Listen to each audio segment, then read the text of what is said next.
escala en París, Aida Palau. Bienvenidos a todos a este programa de Radio Francia Internacional y de France 24. Seguramente ustedes hayan visto unas imágenes inéditas de campos franceses alumbrados con miles y miles de hogueras. Fue en el mes de abril y es que las temperaturas cayeron hasta menos 5 grados y los viticultores de la Borgoña encontraron en el fuego a su mejor aliado para no perder sus cosechas. Y estas espectaculares imágenes nos sirven hoy para hablarles del impacto del cambio climático en la agricultura y lo hacemos con un experto en el tema, Iñaki García de Cortázar. Bienvenido. Muchas gracias.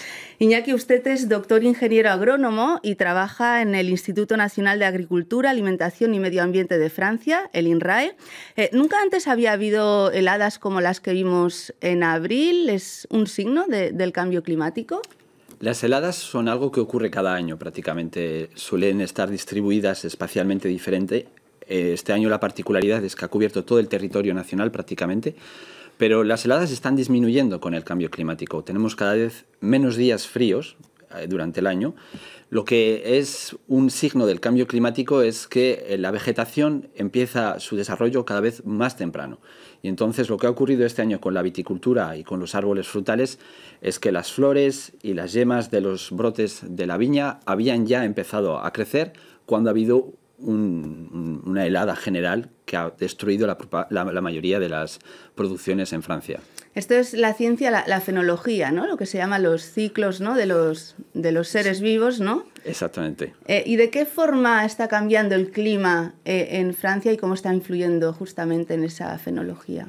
La fenología es el ciclo de los seres vivos que es recurrente cada año, las germinaciones, las floraciones, las migraciones también, la aparición de los diferentes insectos.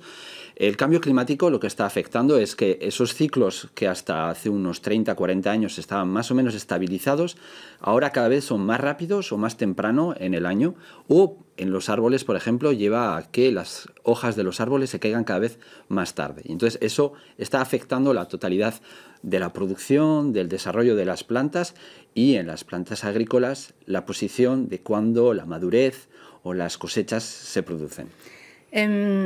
¿Estos cambios de qué manera han modificado, por ejemplo, la uva? ¿Es diferente el vino que tomamos ahora, que bebemos ahora, del vino que se bebía hace, no sé, 30, 40 años?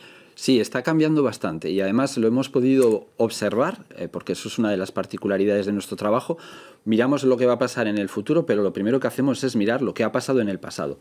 Y lo que observamos es que en estos últimos 30 y 40 años, la uva, por ejemplo, ha aumentado la cantidad de azúcar que hay en el interior, ha bajado también su acidez, lo cual genera un producto que cuando los enólogos tienen que trabajar con él, produce más alcohol o produce menos acidez dentro del vino y entonces sí, los vinos han cambiado, cada vez hemos ganado más o menos prácticamente 1 grado de alcohol en cada botella, en los últimos 40 años hemos ganado 1 grado cada 10 años, o sea que prácticamente 4 grados de alcohol y al mismo tiempo hemos bajado de medio gramo por litro, que es bastante de acidez, lo cual genera de vinos con una tipicidad y con una complejidad diferente de la que conocíamos antes. Aparte del vino, de la vid, ¿hay otros cultivos afectados? No sé, verduras, frutas, cereales. Alors, las verduras en general tenemos menos información. Las frutas también. Las frutas están siguiendo exactamente el mismo proceso que la uva. Por ejemplo, las mandarinas en Córcega, que es una producción muy importante en esta isla, lo que vemos es que tenemos el mismo problema con la acidez, porque la acidez disminuye fuertemente si hace calor, y también el color. En los cítricos el color está disociado del gusto. Lo que pasa es que a los consumidores les gusta tener frutos que sean o amarillos o naranjas y el calor hace que los frutos se queden verdes. Entonces, aunque el sabor es bueno, los consumidores son menos propensos a comprar esos frutos. Claro, o sea, que podemos comprar una mandarina verde que sea muy dulce, ¿no? Que esté perfectamente de nivel de consumo, pero voilà, estamos intentando buscar cómo mantener un producto que tenga la calidad que necesitamos y al mismo tiempo que el consumidor la acepte. ¿Cuál es la peor amenaza para los agricultores de este cambio climático? Que se pierdan las cosechas, que la calidad de la fruta cambie, que el tipo de fruta cambie, o sea, que comamos una fruta verde cuando ya está madura? A ver, los problemas a los cuales se están encontrando los agricultores hoy son de diversos tipos. El principal hoy que vemos es todo lo que es el carácter aleatorio de las situaciones extremas, porque hasta ahora teníamos una noción del cambio climático como un aumento de la temperatura, un cambio un poco de la pluviometría, y eso permitía proyectarse hacia un tipo de agricultura dentro de unos años. El principal problema que vemos estos últimos años es que cada año tenemos una serie de eventos, de situaciones extremas, puede ser una canícula, puede ser una sequía, puede ser una helada, y el principal es que puede haber en el mismo año 2 o 3 situaciones de esas que antes había un año una situación. Para los agricultores eso genera una inestabilidad en la producción y entonces la viabilidad económica de sus producciones es la que está en riesgo. Ahí es donde intentamos trabajar para ayudarles para que tengan sistemas y estructuras de producción que los permite mantener su nivel durante muchos años. No sé si ustedes desde el INRAE hacen producciones de este tipo, pero algún día, si seguimos así, ¿se hará vino en el norte de Europa y naranjas en, no sé, en Bruselas? ¿O cómo va? Sí, trabajamos en esos temas. Intentamos entender qué es lo que ha pasado en el pasado, intentamos saber cómo puede evolucionar la agricultura en el futuro para definir estrategias de adaptación. Efectivamente, una de las estrategias es todo lo que es evolucionar los sistemas de producción que tenemos. Hay que saber ya que, por ejemplo, la viticultura tiene cada vez mejores condiciones para desarrollarse en el norte, pero ya tenemos territorios en los cuales empezamos a ver viticultura que no era típico. La Bretaña francesa, en el norte de Francia, en Suecia, ya empieza a haber las primeras parcelas de viña. Así que esas cosas existen. Ahora, bien, lo que no sabemos es si va a ser económicamente viable como para imaginar que vamos a tener viñedos de una importancia suficiente como para entrar en competición con los viñedos actuales. Pero esas cosas las estudiamos. Si en el norte la climatología hará que se pueda hacer vino, ¿en el sur qué va a pasar? En el sur lo que intentamos... A ver, hay oportunidades y hay riesgos. En el sur lo que intentamos es limitar los riesgos y entonces lo que estamos intentando ver es qué tipo de producción y qué tipo de técnica agronómica o de adaptación podemos proponer a los productores para mantener sus sistemas de producción o hacerlos evolucionar hacia otros sistemas, por ejemplo, teniendo en cuenta la agroecología, por ejemplo. Justamente hablemos de cómo se pueden adaptar a corto y medio plazo los agricultores para no perder las cosechas.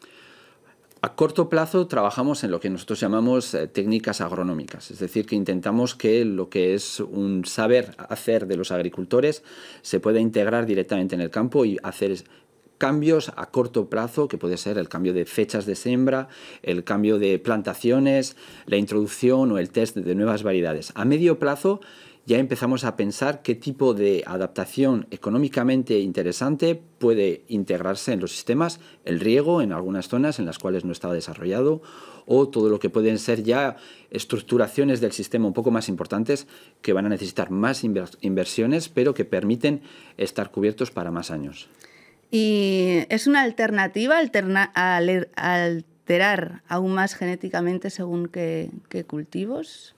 Hoy en día no es una de las estrategias que estamos explorando. No buscamos tanto la alteración genética de los cultivos. Lo que estamos intentando es explorar la biodiversidad que existe que ya existe en los cultivos. Hay que saber que, por ejemplo, si hablamos de la vid, hoy en día tenemos 7.000 variedades diferentes que existen en el mundo. En Francia podemos cultivar 300, pero solamente 20 de esas variedades cubren 90% de la superficie del territorio vitícola nacional. Lo que intentamos es explorar esas otras 280 para ver qué interés podemos tener en valorizarlas dentro del campo y proponer a los agricultores de poder explorar nuevas proposiciones de variedades. Hace falta también educar o acompañar el consumidor para que acepte esas modificaciones, porque la gente hay veces que no está acostumbrada a nuevos gustos, nuevos sabores, nuevas texturas. Entonces hay que hacer un trabajo en los dos niveles. Y antes lo evocábamos rápidamente, pero en el caso del vino, por ejemplo, se pueden hacer modificaciones. Por ejemplo, si la tasa de alcohol es muy alta, se pueden hacer modificaciones en el momento de la vinificación, ¿no? Se pueden hacer modificaciones hoy en día son cosas que se hacen más bien de forma puntual, son cosas que se estudian efectivamente, que estamos explorando para saber si mañana pueden ser otro tipo de alternativas, pero intentamos trabajar desde el momento en el cual estamos en el campo hasta el momento de la producción para tener la mayor gama de posibilidades de adaptación y de entrar dentro de lo que se puede producir y que la gente va a aceptar. ¿Y qué opinan los agricultores con los que han hablado desde el instituto, ¿no? Nosotros trabajamos con los agricultores, trabajamos sobre todo con los servicios técnicos, con los institutos técnicos de diferentes sectores de producción. Los agricultores son muy conscientes de la situación actual, están muy preocupados con lo que está pasando, están muy a la expectativa de saber qué es lo que podemos proponer. Ellos mismos están probando muchas cosas, intentando explorar alternativas a las cuales nosotros intentamos también ayudarles para saber si son cosas que pueden tener una viabilidad. Al mismo tiempo, lo que intentamos es acompañarles en la reflexión sobre varios años, porque ellos tienen una temporalidad que es necesaria para ellos de 1 o 2 años respecto a lo que va a ser la producción económica. Nosotros intentamos también imaginar cómo van a ser las cosas dentro de 10, 20, 40 años para que ellos puedan proyectarse hacia el futuro. ¿Y hay urgencia para implementar estas adaptaciones? Ciertas adaptaciones hay urgencia, porque lo que sabemos es que la tendencia del clima, del cual la estamos viviendo hoy, no vamos a poder modificarla hasta el año 2050. Ya estamos en esa tendencia. Lo que nos preocupa es lo que decía antes, es el problema de lo que va a ser estos eventos climáticos extremos, la canícula que hay ahora, las sequías que puede haber al mismo tiempo. Esas cosas son más difíciles de prevenir y hace falta que trabajemos rápidamente en cómo nuestros sistemas sean resilientes, puedan aceptar una serie de esas situaciones extremas para el futuro. Y ya para terminar de forma breve, ¿qué parte de responsabilidad tiene la agricultura de los últimos años en el cambio climático?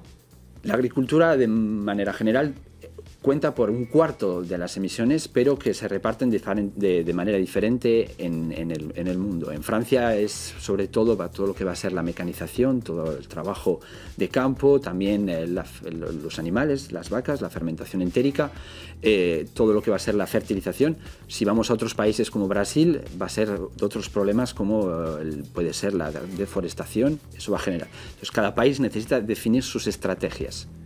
Muy bien, Iñaki García de Cortázar, pues muchísimas gracias por esta entrevista, por venir hasta nuestros estudios. Muchas gracias a vosotros. Y muchísimas gracias a todos ustedes por habernos acompañado. Ya saben que nos pueden seguir en internet en rfimundo.com y en france24.com. Hasta pronto, amigos.